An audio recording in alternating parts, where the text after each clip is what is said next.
تو میرے عزیز بہن بھائیوں، میری ویڈیو کو پوری اینڈ تک ضرور دیکھیے گا۔ میرے چینل کو سبسکرائب کیجئے، لائک کیجئے اور بیل آئیکن کو آن کیجئے۔ قرآن و حدیث کی جب بھی بات ہو رہی ہو تو اس کو ضرور شیئر کیا کریں، یہ صدقہ جاریہ ہے۔ تو میرے عزیز بہن بھائیوں، جیسے ہی حضرت امام رضی اللہ عنہ سجدے میں گئے تو اس قاتل عبد الرحمن نے آپ پہ وار کر دیا۔ تو آپ نے فرمایا، رب کعبہ کی قسم، آج یہ علی کامیاب ہو گیا۔ آپ کے خون سے ساری مسجد رنگ گئی اور مسجد میں کوہرام برپا ہو گیا، آسمان سرخ ہو گیا اور نمازی سارے رونے لگے۔ تو مسجد والے میں جو لوگ تھے انہوں نے حضرت امام علی کے قاتل کو پکڑا اور ان کی طرف لے کے آئے۔ مسجد میں جو لوگ موجود تھے ان میں سے ایک شہد کا شربت لے کے آیا حضرت امام علی رضی اللہ کو پلانے کے لیے۔ حضرت امام رضی اللہ عنہ نے جب دیکھا اپنے قاتل کی طرف کہ اس کے منہ پہ موت کا ڈر ہے، تو پیارے عزیز بہن بھائیوں، حضرت امام علی نے وہ شربت جو تھا وہ آپ نے حکم دیا کہ جو ان کا قاتل عبد الرحمن ہے اس کو پلایا جائے، اور سختی سے فرمانے لگے کہ کوئی بھی میرے قاتل کے ساتھ بدسلوکی نہ کرے۔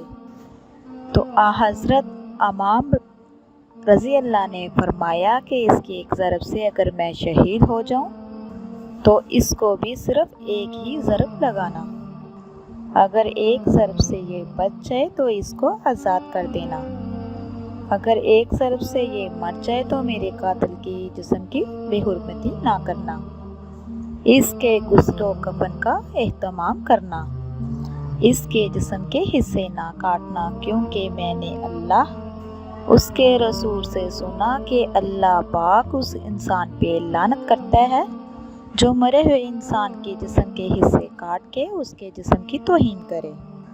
پھر حضرت امام علی رضی اللہ فرمانے لگے، حسن آؤ اور نماز پڑھاؤ۔ حسن علیہ السلام نے نماز فجر پڑھائی۔ پھر حضرت امام علی کو اپنے گھر کی طرف لے کے جانے لگے۔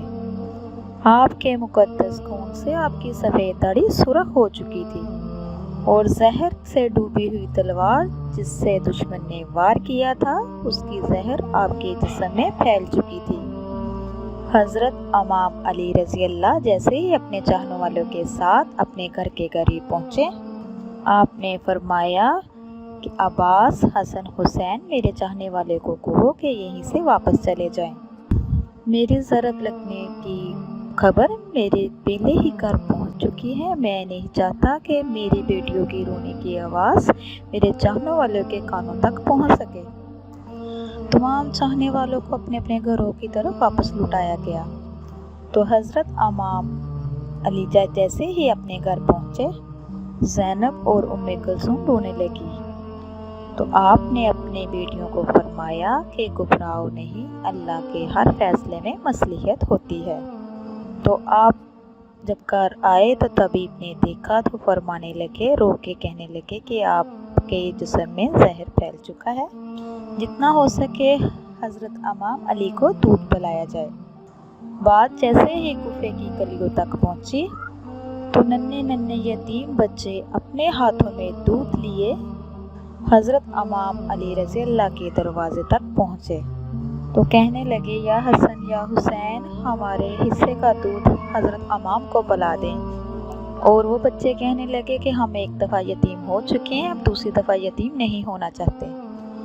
آپ بستر بیماری پر بھی مسلسل اللہ پاک کا ذکر کرتے رہے۔ جیسے ہی 19 کا دن گزرا اور 20 رمضان کی رات، تو آپ نے فرمایا اب میرے حجرے میں کوئی بھی نہیں آئے۔ جب 20 رمضان کا دن طلوع ہوا تو آپ نے فرمایا، حسن جاؤ میرے چاہنے والوں کو بلاؤ۔ تو فوراً آپ کے چاہنے والے آپ کے قریب پہنچے۔ انہوں نے دیکھا کہ حضرت امام علی رضی اللہ کے زخم کی وجہ سے تلوار جو لگی اس کی وجہ سے پورے جسم میں زہر پھیل گیا اور اس کی وجہ سے چہرے کا رنگ زرد ہو چکا تھا۔ تو آپ نے فرمایا، پوچھو آج بھی علی تمہارے ساتھ ہے؟ تو ان کے چاہنے والے زاروں کو رونے لگے۔ تو اسی طرح کسی نے آپ سے سوال کیا، کسی نے آپ سے جواب لیا اور کوئی آپ کی زیارت کرتا رہا۔ جب آپ کے چاہنے والے چلے گئے تو آپ نے فرمایا حسن ہمارے پورے خاندان کو اکٹھا کرو۔ تو میرے عزیز بہن بھائیوں، جب سارے خاندان کے افراد آ گئے تو حضرت امام رضی اللہ عنہ نے فرمایا، آپ نے فرمایا اب اس خاندان کا وارث حسن حسین ہے، جو حسن کے ہے آپ اس کا کہا ماننا۔ اور آپ نے فرمایا کہ اے پیارے میرے بیٹے حسن، آپ اپنے نانا کی صلح حدیبیہ کو یاد رکھنا اور انسانوں میں امن اور محبت کا خاص خیال رکھنا تاکہ انسانوں کا خون نہ بہے۔ پھر آپ نے کہا حسن اور حسین میرے پیارے بیٹوں، میرے جنازے کے بعد میری قبر کی کسی کو خبر نہ دینا، کیونکہ مجھے پتہ ہے میری شہادت کے بعد اللہ کے دین کے دشمن فساد کروائیں گے۔ حضرت امام علی نے فرمایا کہ اے میرے بیٹو، اسلام کے لیے ہر غم سہنا اور اسلام کا بول بالا رکھنا اور اللہ کے رسول کی گواہی دینا۔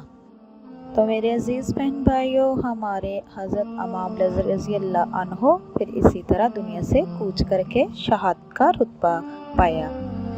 تو میرے عزیز بہن بھائیوں، اسی کے ساتھ میں اجازت چاہوں گی۔ میری ویڈیو اچھی لگے تو اس کو ضرور شیئر کیجیے گا۔